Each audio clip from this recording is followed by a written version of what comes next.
오늘은 우리 마태복음 22장 1절부터 14절까지 해서 본문으로 거절해서는 안 될 그 초대라는 말씀의 제목으로 오늘 말씀을 같이 나누길 원합니다. 먼저 본문을 같이 읽겠습니다. 시작. 예수께서 다시 비유로 대답하여 이르시되 천국은 마치 자기 아들을 위하여 혼인잔치를 베푼 어떤 임금과 같으니 그 종들을 보내어 그 청한 사람들을 혼인잔치에 오라 하였더니 오기를 싫어하거늘 다시 다른 종들을 보내며 이르되 청한 사람들에게 이르기를 내가 우찬을 준비하되 나의 소와 살찐 짐승을 잡고 모든 것을 갖추었으니 혼인잔치에 오소서 하라 하였더니 그들이 돌아보지도 않고 한 사람은 자기 밭으로 한 사람은 자기 사업하러 가고 그 남은 자들은 종들을 잡아 모욕하고 죽이니 임금이 노하여 군대를 보내어 그 살인한 자들을 진멸하고 그 동네를 불사르고 이에 종들에게 이르되 혼인잔치는 준비되었으나 청한 사람들은 합당하지 아니하니 내 거리 길에 가서 사람들을 만나는 대로 혼인잔치에 청하여 오라 한데 종들이 길에 나가 악한 자나 선한 자나 만나는 대로 모두 데려오니 혼인잔치에 손님들이 가득한지라. 임금이 손님들을 보러 들어올세 거기서 예복을 입지 않은 한 사람을 보고 이르되 친구여 어찌하여 예복을 입지 않고 여기 들어왔느냐 하니 그가 아무 말도 못하거늘 임금이 사원들에게 말하되 그 손발을 묶어 바깥 어두운 데에 내던지라. 거기서 슬피 울며 이를 갈게 되리라 하니라. 청함을 받은 자는 많되 택함을 받은 자는 적으니라. 아멘. 우리가 세상 살면서 거절해도 되는 것도 있고 거절을 해야 되는 것도 있고 그런 초청들이 있습니다. 근데 오늘 제목은 거절해서는 절대 안 되는 그런 초대, 바로 그 초대란 말, 영어로는 the invitation, 우리가 놓칠 수 없는 그 초대가 무엇일까? 오늘 본문 말씀이 되겠습니다. 제가 마태복음을 따라가면서 지금 말씀을 쭉 묵상하고 있는데 오늘 본문도 이렇게 시작하지 않았습니까? 천국은 마치 이렇게 시작합니다. 그렇죠? 뭐뭐와 같으니. 예수님께서 그 당시에 많은 사람들이 하늘나라, 천국에 대해서 나름대로 그런 꿈을 가지고 있었고 그림을, 청사진을 가지고 있었는데 예수님께서 하나님의 나라는 이런 것이야 라고 여러 번 이렇게 비유로 말씀해 주셨는데 오늘 본문이 그 중에 사실 7번째 본문이었어요. 우리가 읽었지만 아들의 혼인잔치를 베풀어 놓고 사람들을 초청해서 부르는 그 비유입니다. 앞에 6개가 과연 뭘까? 우리가 쭉 왔습니다. 기억나시죠? 우리 특별히 마태복음 13장에서 거기에 모여 있었어요. 그렇죠? 천국은 밭에 갖다 심은 겨자씨와 같다. 물론 이제 예수님께서 천국에 대한 비유는 더 많습니다. 더 많이 있지만 이렇게 천국은 마치 뭐뭐와 같으니라는 공식을 가지고 이야기한 거를 이제 제가 종합해 본 건데요. 거기에 첫 번째가 겨자씨 비유, 그 다음에 누룩의 비유, 그 다음 보화, 진주, 그물의 비유, 이렇게 5가지가 그런 형식으로 마태복음 13장에 집중해서 나왔고 우리 여기 오늘 이 본문 22장 바로 앞에 나와 있었습니다. 하나가 뭘까요? 20장에 나왔었는데 포도원 주인, 그렇죠? 포도원 주인이 이제 포도를 수확을 해야 될 때가 돼가지고 품꾼들을 막 모으는 이야기 기억나시죠? 네, 그 이야기가 비유가 똑같은 그런 이 공식으로 쓰여져 있습니다. 한 번 더 나옵니다. 25장에 열처녀 비유도 천국은 마치 신랑을 기다리는 열처녀와 같으니 그렇게 그런 이제 공식으로 쓰여져 있습니다. 결국 이런 많은 그 천국에 대한 비밀을 예수님께서 비유로 알려주시면서 그 듣는 모든 사람들이 천국에 대해서 바른 이해를 가질 수 있도록 돕는 것이죠. 간단하게 우리가 이 비유가 무엇을 뜻하는지 좀 복습 삼아 또 오늘 말씀과 연결해서 우리가 잠깐 살펴보길 원하는데요. 첫 번째 2개, 겨자씨와 누룩의 비유는 천국의 겉모습은 그렇게 임프레시브하지 않다라는 것을 우리가 봤어요. 그렇죠? 하늘나라가 이 땅에 임했으면 정말 빛가분적할 것 같은데 그렇지 않다는 거예요. 가장 작은 겨자씨처럼 어떻게 보면 또 누룩과 같은 그런 정말 너무나 이렇게 미미한 것 같은 있는 둥 마는 둥과 같은 그런 모습으로 있다라는 것이었습니다. 그 다음에 나오는 보화와 진주는 그럼에도 불구하고 그것을 알아보는 사람들에게 있어서는 그 가치가 절대적이었다는 것이죠. 그래서 자기의 모든 소유를 다 팔아서 살 만큼 그렇게 값진 것이 하늘나라다. 아멘이시죠? 그렇게 예수님께서 말씀해 주셨습니다. 겉모습은 그렇지 않은데 그 진가를 알게 되는 하나님의 은혜로 영의 눈이 띄어져서 하늘나라를 아는 사람들은 정말 자기 인생 전부를 다 투자하고도 너무나 아깝지 않은, 정말 너무나 횡재한 그런 것이 바로 하늘나라다. 그물에서는 하늘나라는 다 들어가는 것이 아닌 것을 보여줬습니다. 그렇죠? 좋은 것과 못된 것, 그 그물에 잡힌 모든 그 물고기들 중에서 이렇게 나누는 그런 이야기를 비유를 하면서 천국에는 이렇게 구별되어지는, 분리되어지는 그런 것이 올 것이다 라고 이렇게 이야기를 해주셨습니다. 포도원 주인은 여러분들도 스토리 잘 아시지만, 그래서 아까 말씀드린 대로 이제 포도를 수확하기 위해서 일꾼들을 구하기 위해서 아침 일찍 가서 사람들을 데리고 옵니다. 아침 일찍 9시에 땡 하자마자 거기에 있는 사람들 데리고 왔어요. 품꾼이 모자라요. 손이 모자라요. 그래서 3시간 지난 다음에 12시에 또 가서 데리고 왔습니다. 또 모자라서 오후 3시에 가서 또 데리고 왔습니다. 6시면 이제 문을 닫아야 되는데 1시간 남겨두고 또 나가서 5시에 가서 또 한 그룹의 사람들을 데리고 왔다. 근데 이제 일이 끝나고 이제 일당을 줘야 되는 그 시간이 되어서 늦게 온 사람부터 이 주인이 일당을 주기 시작했는데 1시간 일한 그 사람한테 일당인 한 데나리온을 줬다. 한 데나리온. 처음에 사실 이 9시에 데리고 사람들 품꾼을 이렇게 부를 때 그들과 계약을 맺은 게 한 데나리온이었거든요. 그 당시에 일당이 한 데나리온이었습니다. 자, 근데 1시간밖에 일을 하지 않은 사람한테 1데나리온을 일당을 다 주니까 당연히 하루 종일 떼 앞에서 수고한 사람들은 우와, 굉장히 후하게 준다. 그럼 우리는 몇 배를 더 받을까? 그렇죠. 기대를 했었습니다. 근데 놀랍게도 이 주인이 그 3시간 일한 사람, 6시간 일한 사람, 12시간 일한 사람, 9시간 일한 사람, 그런 사람들에 똑같이 한 데나리온씩을 줬다. 그게 비유 아닙니까? 결국 그 비유를 통해서 예수님께서 무엇을 말씀하고자 하시는가? 하나님의 나라는 자기의 수고의 대가로 천국을 들어가는 것이 아니라는 걸 가르쳐 줄 믿습니다. 우리의 공로로, 우리가 수고한 대가로 들어갈 수 있는 것이 절대로 아니다는 것이죠. 철저하게 은혜라는 것입니다. 아멘? 하나님 나라의 원리는 은혜라는 거예요.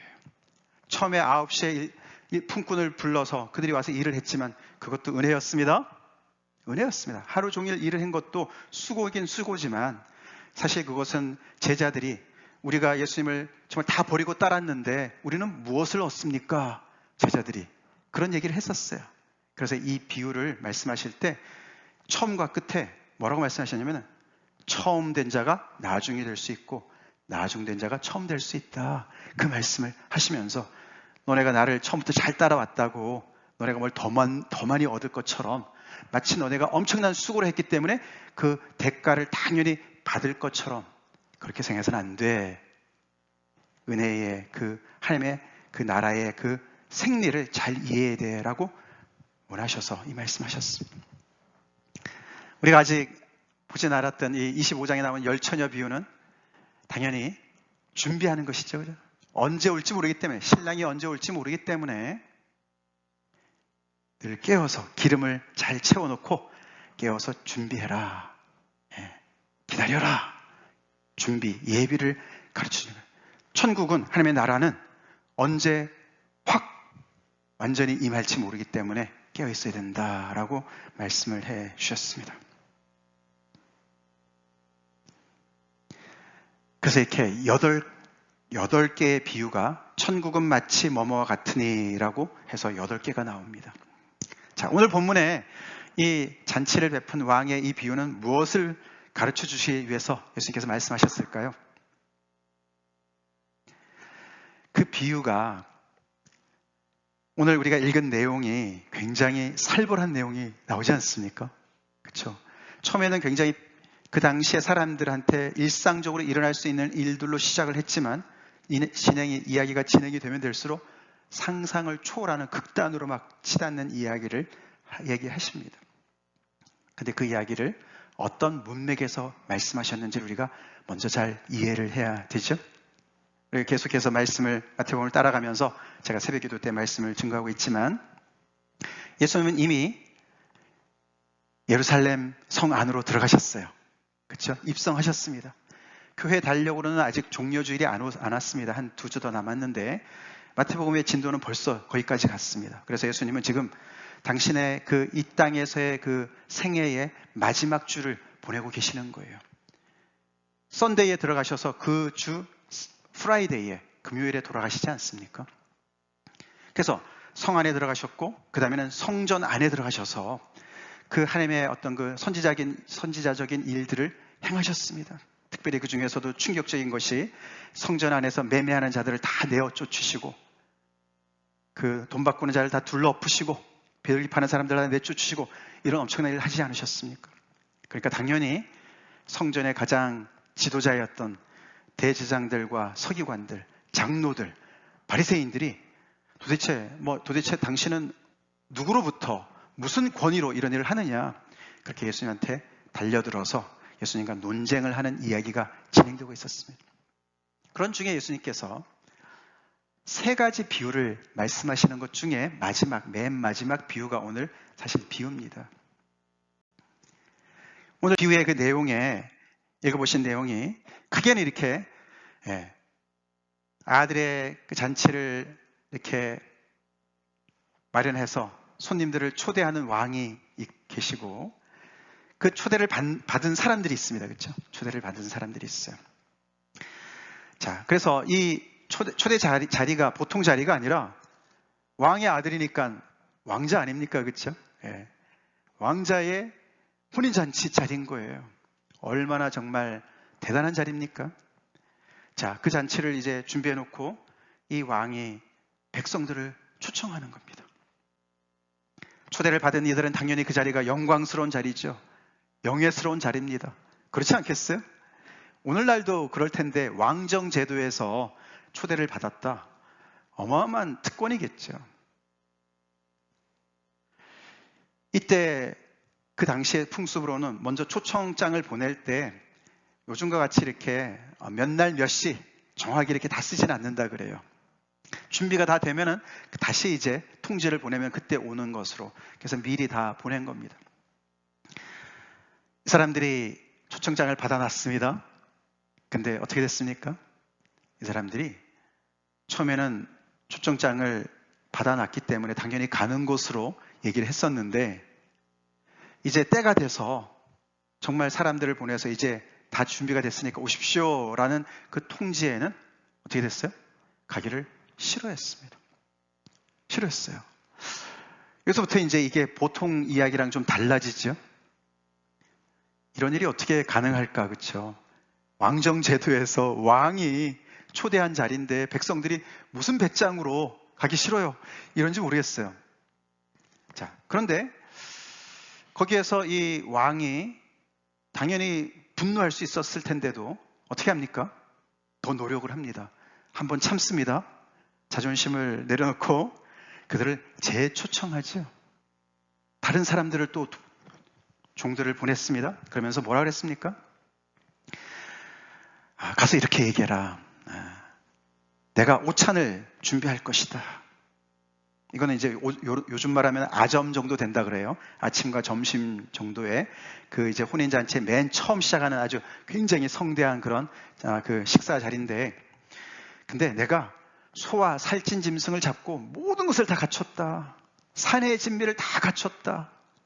왕이 이렇게 극진하게 준비를 해놨으니 제발 좀 와. 뭐 이렇게 거의 막 호소하다시피 그렇게 준비를 해서 다시 재초청을 하는 거예요. 그것도 좀 보통 이야기랑 좀 다르지 않습니까? 이렇게 보통 이야기랑 삐져나가는 보통 이야기 속에서 좀 이상한 이런 부분에 우리가 초점을 맞춰야 돼요. 예수님이 거기서 뭔가를 말씀해 주시는 거거든요. 자, 재초청을 했는데 어떻게 했어요? 이 사람들이 정말 왕이 정말로 우리의 무례함도 받아주시고 이렇게 정말 극진하게 준비를 했으니까 뉘우치고 가야지 이러면 좋겠는데 어떻게 했습니까? 네, 그들이 온갖 변명과 모욕과 더 나아가서는 그 종들을 죽이기까지 했다. 이것도 보통 얘기랑 좀 맞지 않아요, 그렇죠? 어떤 사람은 내 밭이 있어서 내가 밭에 가봐야 된다. 어떤 사람은 내 사업처에 가봐야 된다. 그렇게 익스큐즈를 하고 떠났어요. 남아있던 사람들이 이 종들을 놀렸습니다. 모욕했습니다. 조롱했습니다. 더 나아가서는 얼마를 죽였다. 어마어마한 정말 상식을 벗어나는 그런 이 백성들의 반응을 볼 수가 있습니다. 그래서 왕이 임금은 임금이죠. 그래서 그런 사람들을 응징합니다. 심판합니다. 무섭죠? 그래서 노해서 군대를 보내서 그 살인한 자들을 진멸하고 그 동네 전체를 불태웠다. 이것도 막 극단적인 그런 얘기입니다. 그렇죠? 제가 심판 1, 2를 썼는데요. 거기서 끝나지 않습니다. 그렇죠? 그 다음에는 이 임금이 이 초대받은 사람들은 그렇게 거부를 했으니까 그 사람들이 이제 합당하지 않기 때문에 너네는 이 공개 초청을 하죠. 내거리 나가서 모든 사람들을 다 데리고 와라. 데리고 와라. 처음에 오리지널 초청이 있었고 거부당해서 두 번째 초청이 있었고 그것도 거부를 당하니까 이제는 완전히 공개 초청으로 처음에는 거기에 초청의 대상이 되지 않았던 사람들이었는데 확대를 해서 그냥 큰 거리, 내거리, 큰 거리도 되고 골목 길도 될 것이고 그런 거리에 나가서 있는 모든 사람들을 데리고 오라. 그렇게 얘기를 했다는 거예요. 흥미로운 표현은 그래서 거기에 응해서 사람들을 데리고 왔는데 종들이 그 안에는 악한 자들도 있었고 선한 자들도 있었다. 상관없어. 그냥 다 데리고 와서 자리를 채웠습니다. 그래서 손님들이 꽉 찼습니다. 그래서 그들이 거기서 정말 즐겁게 기쁨을 누리면서 정말 잘 먹고 잘 지냈다 뭐 이러고 끝나야 될 것 같은데 또 반전이 또 한 번 있으면 그랬죠. 임금이 손님들을 보러 들어와서 그 중에 한 사람이 예복을 입지 않고 있는 걸 보고서 그 사람을 묶어서 쫓아냈다. 그게 심판의 두 번째 심판입니다. 우리가 이런 비유를 이해하기는 참 어려워요. 그렇죠? 어려운 부분이 많이 있습니다. 예수님께서 무엇을 말씀을 하기를 원하실까? 이 비유에서 우리가 세세한 것들을 다 이렇게 1대1로 다 적용을 해서 풍요적으로 해석하는 것은 어려움이 많습니다. 이 임금이 하나님일 것이다. 어느 정도는 맞지만 어느 정도 맞지 않습니다. 예, 그렇죠. 자, 근데 이 비유에서 결국은 우리가 볼 수 있는 것은 이 하나님의 은혜를 볼 수가 있어요. 그죠? 천국은 은혜죠? 은혜를 또한 보여주고 있습니다. 초대받은 이들, 처음에 이 왕으로부터 초대받은 이들도 사실은 은혜를 입은 사람들인데 은혜를 거부한 사람들이지 않습니까? 근데 더 큰 것은 이 내거리 사람들. 이 당시에 지금 아까도 말씀드렸지만 이렇게 예수님 앞에 달려드는 종교 지도자 앞에 이 얘기를 하고 있는 거거든요. 그러니까 당연히 초대받은 사람들은 누굴까요? 종교 지도자들과 이 이스라엘 백성들이겠죠. 당연히 메시아를 기다렸던 유대인들이었습니다. 자기들 하나님의 백성들이라고 생각했습니다. 근데 이렇게 아들을 보내셔서 회개하라 천국이 가까웠다 그러면서 예수님께서 하나님의 나라가 임한 증거들을 많이 보여주시고 가르쳐 주셨는데도 나오질 않는 거예요. 거부하는 거예요. 각자의 자기 모든 일들을 다른 것을 하면서 오질 않습니다. 거기에서 그치지 않죠? 뭐 변명까지도 괜찮아요. 근데 점점 더 이제는 그 예수님을 모욕하고 결국은 죽일 사람들이었습니다. 이 비유로 볼 때 너무나 삐져나가는 그런 이야기 아닙니까? 그렇죠? 메시아를 그 나라 사람들이 죽이다니 그것도 삐져나가는 얘기 아닙니까? 자, 거기에 반해서 내거리의 사람들은 누굴까요? 그 당시에 나름대로 반듯하게 하나님 앞에서 잘 산다고 생각했던 사람들이 볼 때 죄인들인 것이죠. 세리들과 죄인들이겠죠. 더 나아가서는 이방인들도 포함됐겠죠. 그래서 이 본 자손들이 이 하나님의 은혜를 걷어차버리기 때문에 하나님께서는 그것을 확대하셔서 모든 인류를 향해서 공개 초청을, 오픈 인비테이션을 하시는 그런 얘기를 우리가 충분히 생각해 볼 수가 있겠습니다. 그래서 은혜지요.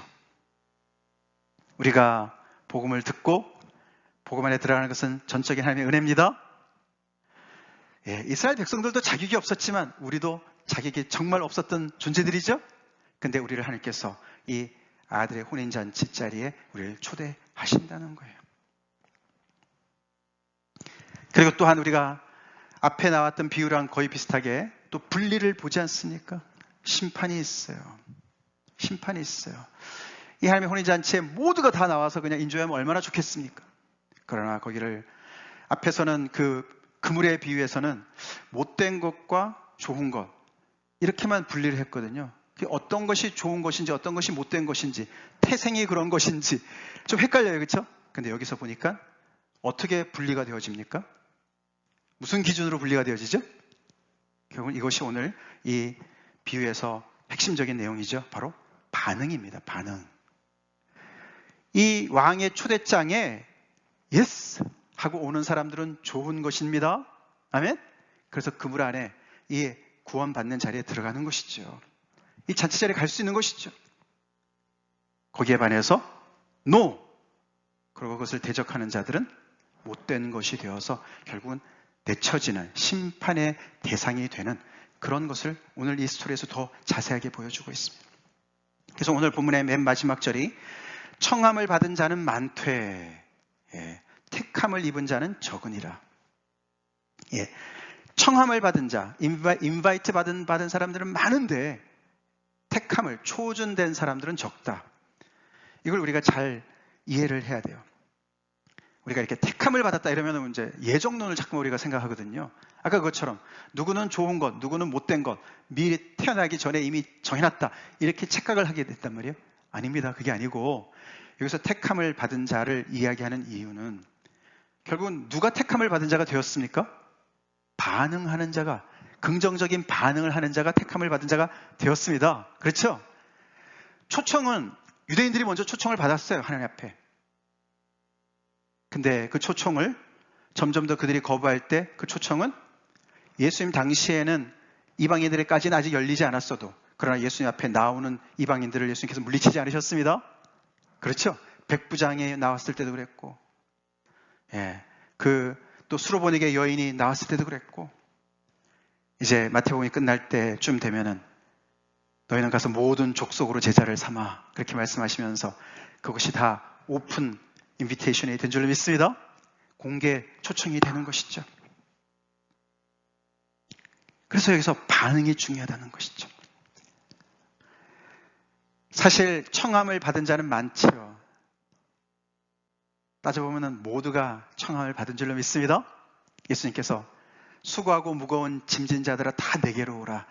다 내게로 오라. 조건은 다른 게 없어요. 그렇죠? 수고하고 무거운 짐을 졌다면 그것 때문에 힘들다면 곤고하다면 피부색 상관없고 성별에 상관없고 빈부과에 상관없이 다 내게로 와. 내가 쉬게 해줄 거야. 그렇게 초대하셨습니다.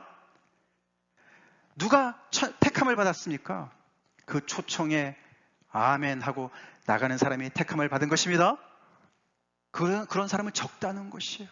많지 않다는 거예요. 많지 않다는 거예요. 그 이유가 변명을 하는 거죠. 두 가지를 얘기했어요. 그렇죠?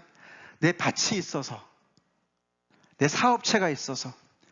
사실 밭에 가서 일하는 것, 사업체를 돌보는 것 굉장히 좋은 일이에요. 그렇지 않습니까? 어디 뭐 죄 지러 간다고 못 간다고 얘기 안 왔어요. 그렇죠? 아니 농부가 돼서 밭을 가서 돌보는데 뭐가 문제입니까? 해야 되는 일이에요. 그렇죠? 해야 되는 일이에요. 근데 여기서 우리가 중요한 것을 꼭 깨달아야 돼요. 이 사람들은 이 단 한 번의 기회인 이 혼인잔치에 응해서 가는 것과 밭을 돌보는 것이나 아니면 사업체를 돌보는 것과 뒤바꿨어요. 바꿔치기를 했다는 거예요. 그게 문제인 거예요. 항상 우리는요, 할패 나아가는 것을 방해하는 것은 우리의 죄도 있지만요, 웬만큼 꽤 괜찮은 좋은 것들이 하나님께 더 나아가는 것을 방해하는 것을 꼭 알아야 됩니다. 그래서요, the best의 enemy는 the worst가 아니고 뭐라 그랬어요? the better, second best가 enemy인 거예요. second best가요, the best를 가도록 막는 거예요. 이 사람들이 밭에 가서 일하는 거나 정말 이렇게 사업체를 하는 것 다 second best가 될 수 있습니다. 그러나 the best는 아닙니다. 이거 우리 확실하게 합시다. the best는 하나님의 초청에 언제라도 모든 걸 다 내놓고 가야 될 줄 믿습니다. 믿으면 아멘을 크게 해봅시다. 네. 그거야말로 우리가 오늘 제목처럼 우리가 절대로 거절해서는 안 되는 초청인 거예요. 초청인 겁니다. 아직도 오늘 이 자리에서도 우리 왕 되신 하나님께서는 이 말씀을 통해서 초대하고 계시는 줄 믿습니다. 아직도 열려 있어요. 감사하게도 열려 있습니다. 예수께서 우리를 부르는 소리, 그 음성 부드러워. 정말 눈물 나는 찬송 아닙니까? 그렇게 우리 주님께서 부르시고 계시는 음성을 모두가 듣기를 간절히 기도합니다. 기도합니다. 그거야말로 다른 것을 우리가 정말 양보할 수도 있고 거절할 수도 있고 거절해야 되는 것도 많이 있지만 우리가 거절해서는 안 되는 초청이 바로 이것이에요. 혼인잔치, 하나님의 아들의 혼인잔치에 초대하신 것을 우리는 거부할 수가 없습니다. 거부해서는 안 됩니다. 예복이 뭘까? 예복. 처음에 들어갈 때는 아마 종들이 그냥 막 데리고 들어가니까 예복을 입었는지 안 입었는지 신경 안 썼나 봐요. 그렇죠? 근데 어떻게 그 안에 들어와 있었는데 들어가 앉아 있는데 임금이 딱 보면서 예복을 입지 않은 한 사람, 그것도 많지도 않고 한 사람이 예복을 입지 않았어요. 그 사람을 내칩니다. 이건 또 뭘까요? 예복이 뭘까요? 과연 많은 해석이 분분합니다. 뭘까? 분명히 보면은 이것이 이렇게 그 12절에 왕이 이렇게 얘기하죠. 친구여, 어찌하여 예복을 입지 않고 여기 들어왔느냐 하니 그가 아무 말도 못하거늘. 그가 유구무원이었어요. 자기의 잘못을 알고 있었던 것 같죠. 그렇죠? 그리고 다른 사람들은 다 입고 있었어요.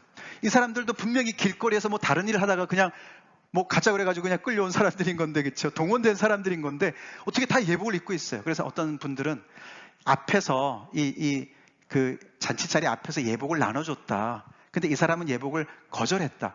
이렇게도 해석을 합니다. 근데 그런 풍습은 없었대요. 그 당시에. 그래서 그것도 좀 어렵고. 그래서 결국은 이걸 이제 어떻게 해석을 하냐면은 가장 이제 그래도 근접한 해석은 이 자리가 은혜의 자리잖아요. 그렇죠? 엄청난 은혜의 자리잖아요. 근데 그 은혜에 걸맞지 않은 모습으로 있었다라고 봐야 된다는 것이죠. 그 예복이 뭔지는 모르지만. 그래서 결국은 하나님의 은혜로 우리가 구원을 받았지만 그 은혜로 말미암아 우리가 계속해서 주님을 닮아가는 우리의 착실한 행동, 착한 행실, 우리의 변화된 삶, 주님을 닮은 의, 열매, 이런 것으로 연결을 많이들 합니다. 저도 그런 것 같아요. 하나님의 은혜를 헛되이 받지 말아야 될 줄 믿습니다. 하나님의 은혜가, 우리는 처음에 예수님 앞에 용서받은 죄인으로 들어갔지만 하나님의 은혜 아래 우리가 있을 때 우리가 그대로, 우리가 옛날 모습 그대로, 내 그런 욕심을 그대로, 나의 죄악을 그대로 갖고 우리가 주님의 제자가 될 수 없죠? 없습니다. 하나님의 말씀이, 은혜가 우리를 빚어야지요. 아멘? 그래서 점점 더 우리가 주님의 뒤를 따라가야죠. 예수님을 앞장 세우고, 내가 원치 않아도 하나님께서 이렇게 해야 돼. 그러면 순종할 줄 알고, 아멘? 버릴 줄 알고, 포기할 줄 알고, 용기를 내서 내가 안 하는 것도 할 줄 알고, 그렇게 점점 더 바뀌어 나가는 어떤 그것이 예복이 아닐까, 그렇게 많이 추정합니다. 그래서 오늘 이 비유에서 정말 우리가 꼭 기억해야 될 것이 바로 저는 이것이라고 생각합니다. 같이 읽어볼까요? 시작. 거절하기에는 너무 위험, 너무 귀함. 그 사이에 이렇게 제가 부등호를 3개나 썼어요. 자, 우리가 꼭 기억해야 될 것은 이 왕의 초대가 거절하는 것이 너무 위험하다는 걸 알아야 돼요. 하나님의 복음은 우리한테 계속해서 들려오지만 그것을 거부했을 때는요, 거기에 엄청난 오늘 말씀처럼 대가가 따른 것을 알아야 됩니다. 예수님을 믿고 따라 나서는데도 우리가 치러야 할 대가가 있어요. 그렇죠? 예수님의 제자로서 치러야 할 대가가 있어요. 그렇지만 안 믿는 것에도 대가가 따라요. 그걸 계산을 우리가 분명히 해야 돼요. 예수님을 믿어도 대가가 있고 예수님을 안 믿어도 대가가 있어요. 근데 예수님을 안 믿으면, 이 초대에 불응하면 이런 엄청난 하나님의 심판의 대상이 된다는 거예요. 오늘 얘기가 무시무시하지 않습니까? 그것이 구체적으로 어떻게 될지는 모르지만 너무 위험한 거예요. 거절하기에는 너무 위험해요. 위험도가 너무 큰 거예요. 우리 이것을 잘 기억합시다. 근데 그보다 이렇게 3배나 더 큰 비중을 차지하는 것이 바로 뭐냐면 거절하기에는 너무너무 귀한 찬스라는 것을 우리가 알아야 될 줄 믿습니다. 이게 더 귀한 거예요. 아니, 평범한 백성의 신분으로서 이런 기회가 뭐 자주 오는 거겠습니까? 그렇지 않나요? 임금의 아들의 잔치자리에 초대를 받았는데요. 그보다 더 영예스러운 자리가 어디 있습니까? 가서 사진이라 찍고 집에 가보로 만들어야 되는 거 아니에요? 가서 아들하고 막 사진도 찍고 악수도 하고 정말 대대로 자랑스럽게 여겨야 될 거 아닙니까? 뭐 다른 거 하던 거 있더라도 다 내려놓고 가야 되는 거 아닙니까? 그렇게 귀한 자리 아닙니까? 하나님의 초대가 그렇게 귀한 자리로 여기질 간절히 축원합니다. 하나님의 초대가 말이에요. 예수님의 초대가 수고하고 무거운 짐진 자들을 다 내게로 오라. 그게 귀찮은 초대가 아니라 내가 지금 재미있게 밭을 일구고 재미있게 내가 사업을 키워나가는데 왜 나를 오라가라 하는 거야? 이럴 것이 아니라 비교도 할 수 없는 영원한 생명을 주시는 왕 되신 하나님의 그 초대 앞에 다 내려놓고 이렇게 귀한 걸 내가 언제 얻을 수가 있을까? 그러고 발벗고 나서야 될 줄 믿습니다. 그게 초점이죠. 거절하기에는 너무너무 소중한 것이에요. 거절하지 마시길 간절히 축원합니다.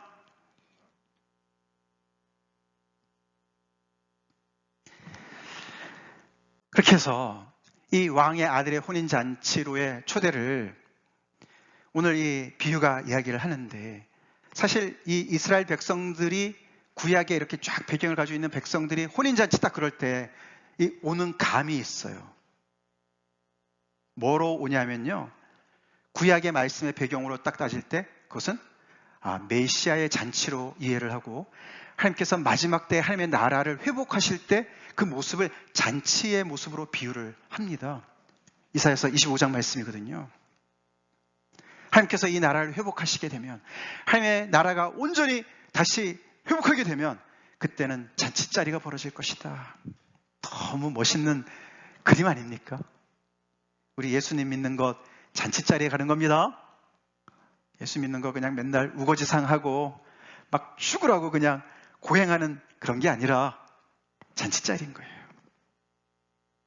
근데 예수님의 이 혼인잔치자리는, 이 비유는 사실 종말론적인 하나님의 나라가 온전히 임했을 때의 그 모습을 사실 얘기해 주는 건데, 예수님의 이 지상 사역 하시는 동안에 우리가 기억 날 만한 그런 식탁 교제가 몇 번 있었어요. 그걸 잠깐 살펴보기 원합니다. 이 혼인잔치의 그런 기분을 미리 이렇게 맛보여 주신 것이 있었어요. 그것은 첫 번째 마태복음 9장에 나오는 자리죠. 같이 읽겠습니다. 시작. 예수께서 마태의 집에서 앉아 음식을 잡수실 때에 많은 세리와 죄인들이 와서 예수와 그의 제자들과 함께 앉았더니, 예수님이 바리새인들은 배척해 하셨을까요? 그들이 왔으면 됐을 거예요. 그렇죠? 그들이 거부한 것이죠. 많은 세리들과 죄인들이 예수님 앞에 나와서 식탁을 같이 나눕니다. 너무너무 정말 이 바리새인들이 볼 때는 충격적인 모습이었어요. 어떻게 저렇게 정말 랍비가, 선지자일지도 모르는 저 랍비가 어떻게 저렇게 죄인들하고 어울리느냐, 같이 식사를 하느냐, 정신이 있는 거야 없는 거야 막 이러지 않았습니까? 근데 예수님은 이 왕의 아들의 혼인잔치의 그림을 미리 보여주시고 계시는 거죠. 예, 내거리에 나가서 모든 사람들을 초대하시는 거예요. 은혜의 자리였습니다. 자격 없는 이 세리들과 죄인들을 예수님 앞에 초대하셔서, 빛 앞에 초대하셔서 함께 식탁을 나누셨습니다. 그래서 신학자들이 그렇게 얘기를 합니다.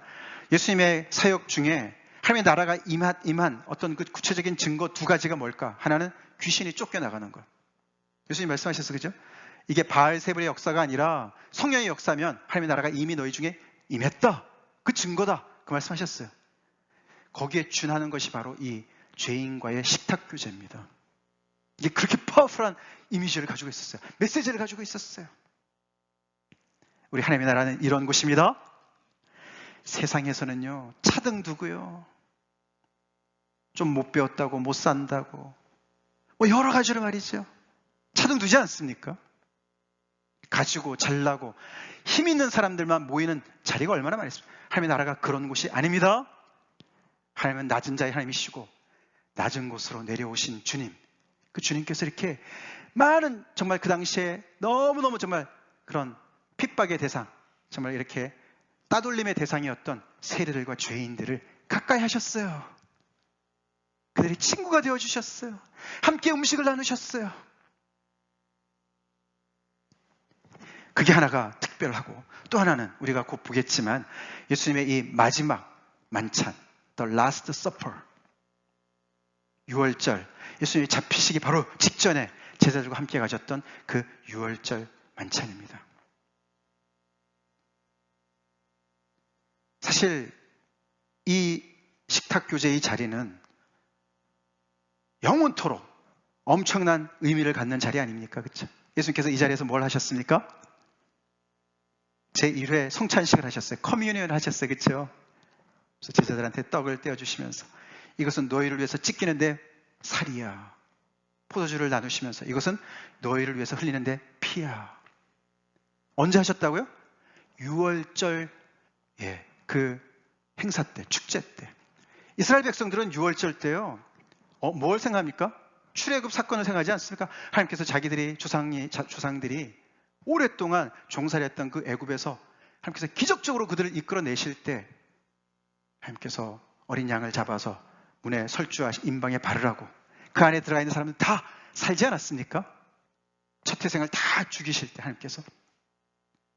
그래서 이 사람들이 지금 그것을, 그 역사를 생각하면서 하나님의 구원을 생각하면서 과거도 돌아보지만 또 앞도 내다보는 거예요. 하나님께서 어떻게 정말 지금 아직도 우리는 하나님의 그런 구원을 받아서 우리가 이렇게 하나님의 백성이 됐지만 완전히 우리가 회복이 되지 않았는데 언제나 우리를 완전히 구원하실까 하나님. 하나님의 구원은 언제입니까? 제2의 모세는 언제 보내실 겁니까? 메시아를 언제 보내실 겁니까? 라고 계속 앞을 내다보는 그런 날이었어요. 그때가. 그때 예수님께서요, 제자들에게 6월절에 식사를 나누시면서 너희의 기도가 나의 죽음을 통해서 성취될 거야. 이루어질 거야. 내가 바로 6월절의 어린 양이야. 그 옛날에 그 애굽에서 했던 것은 그림자야. 내가 진짜 6월절의 어린 양이고 나를 통해서 모든 많은 사람들의 피가 대속될 거야. 죄가 대속될 거야. 할렐루야. 하나님의 구원이 완성될 거고. 사실 이걸 따져보면요, 오늘 임금이 잔치자리를 벌이느라고 소와 살찐 짐승들을 잡았다고 얘기했어요. 그렇죠? 보통 임금들은 뭘 합니까? 사람들의 고혈을 빨아서, 그렇죠? 호의호식하지 않습니까?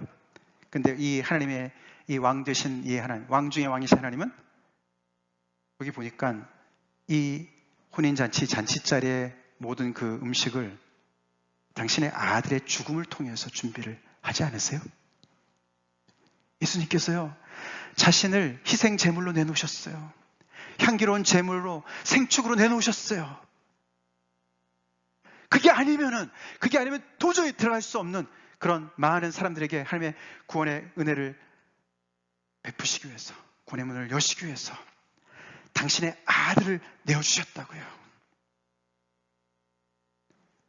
살찐 짐승, 소를 잡은 것은 백성들의 고혈이 아니었고 당신의 원앤 온리 선, 독생자 예수를 대속물로 내어주신 그 은혜로 이 잔치자를 마련하셨습니다. 할렐루야. 우리가 주님을 찬송해야 되지 않겠습니까? 예수님 앞에 무슨 권위로 이런 일을 하느냐 바락바락 대드는 그 종교 지도자들한테 예수님께서 이런 맥락에서 이 말씀을 해주시는 겁니다.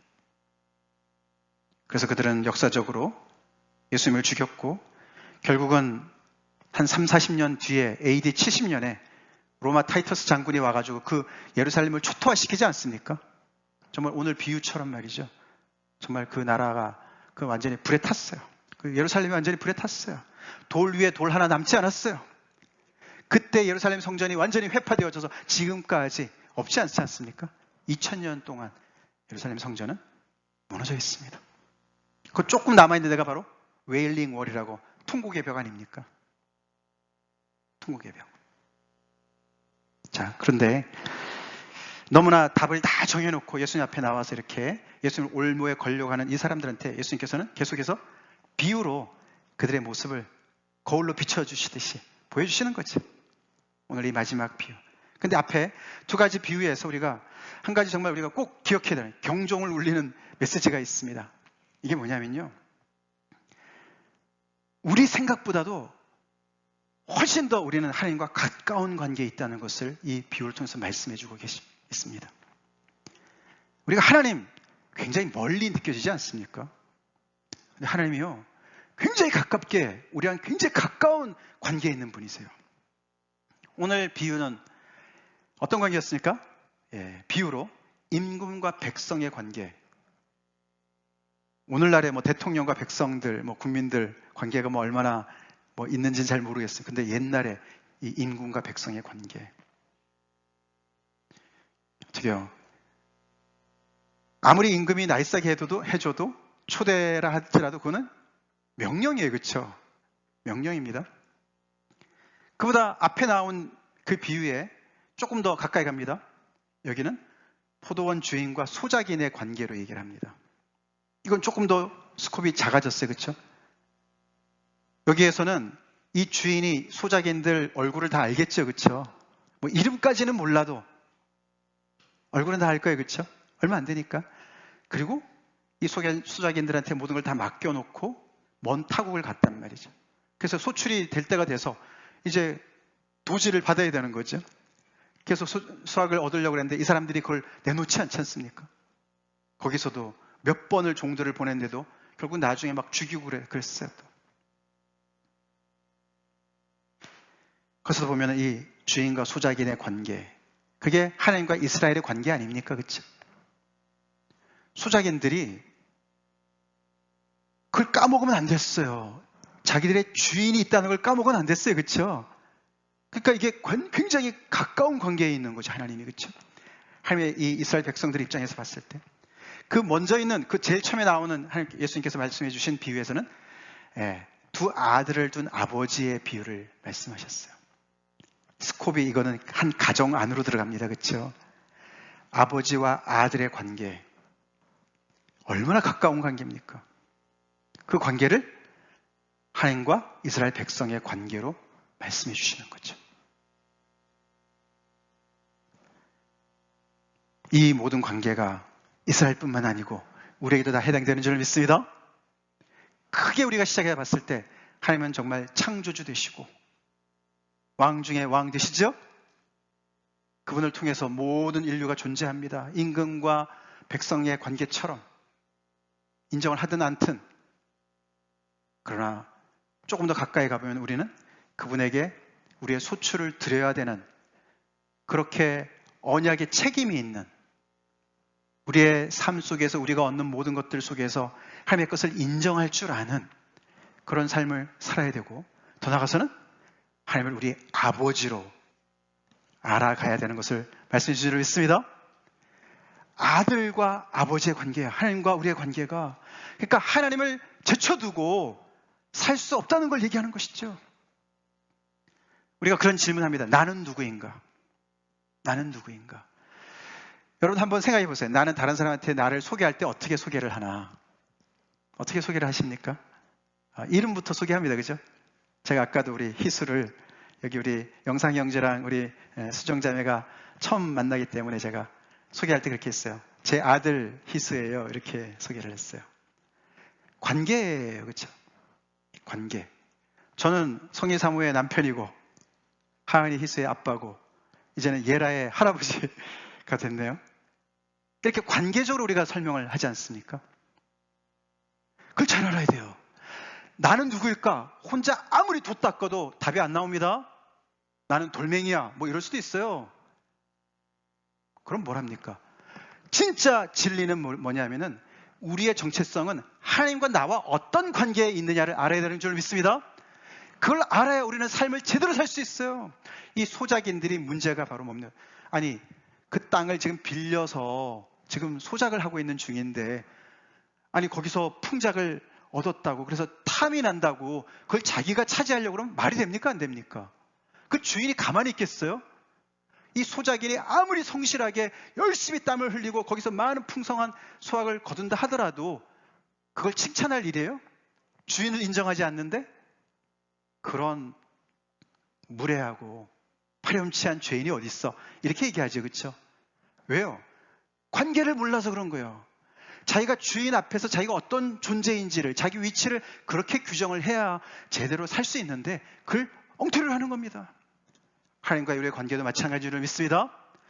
나는 하나님과 어떤 관계에 있느냐, 이것을 규정하는 것이 내가 누구인지를 아는 것의 가장 첫걸음인 줄 믿습니다. 자, 다시 오늘 말씀의 그 중심으로 돌아가서 이런 우리와 가까운 관계에 있는 하나님께서 우리 한 사람 한 사람을 아들의 혼인잔치 자리로 초대하고 계십니다. 한 사람도 노하는 일이 없길 간절히 축원합니다. 그 안에 이미 들어온 분이라면 예복을 잘 준비합시다. 그 은혜 속에서 와, 내가 어떻게 이 자리에 들어왔지?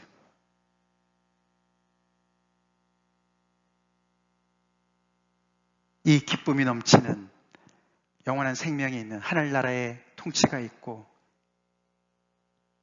정말 만족함이 있는 이 혼인잔치에 내가 어떻게 왔을까? 그것을 만끽하고 누리며 신앙생활 풍성하게 하시는 축복을 누리길 간절히 기도합니다. 다 같이 기도하시겠습니다.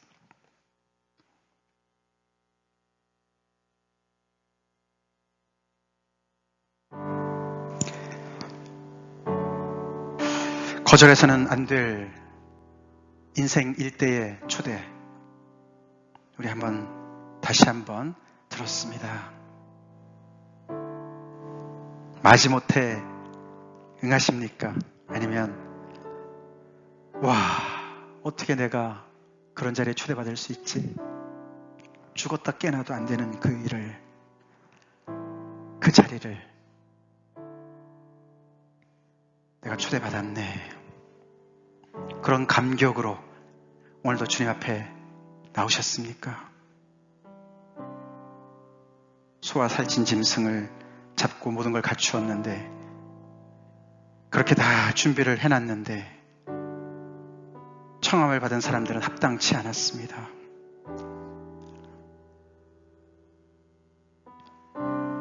구원의 길이 다 완성되었고 열려 있는데 청한 사람들이 합당하지 않습니다. 뭐 이렇게 대단한 일이 있다고, 뭐 세상에 그렇게 대단한 가치가 있다고 예수님 믿는 거 뒤로 하고 세컨 베스트에 얽매여서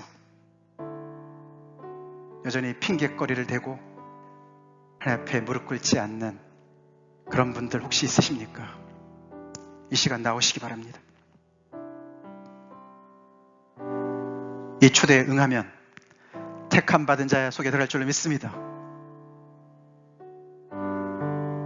들어오신 분들, 주님의 이 십자가의 희생, 세리와 죄인 같은 나를 찾아오신 주님, 그 주님의 사랑이 오늘도 나의 마음을 뜨겁게 하고 내 심장을 뛰게 하고 내 눈에 눈물을 흘리게 하는 그런 정말 사랑의 덩어리가 되게 하여 주시옵소서. 그 에너지가 되게 하여 주시옵소서. 이렇게 우리 다 같이 간절히 기도하는 시간 갖겠습니다.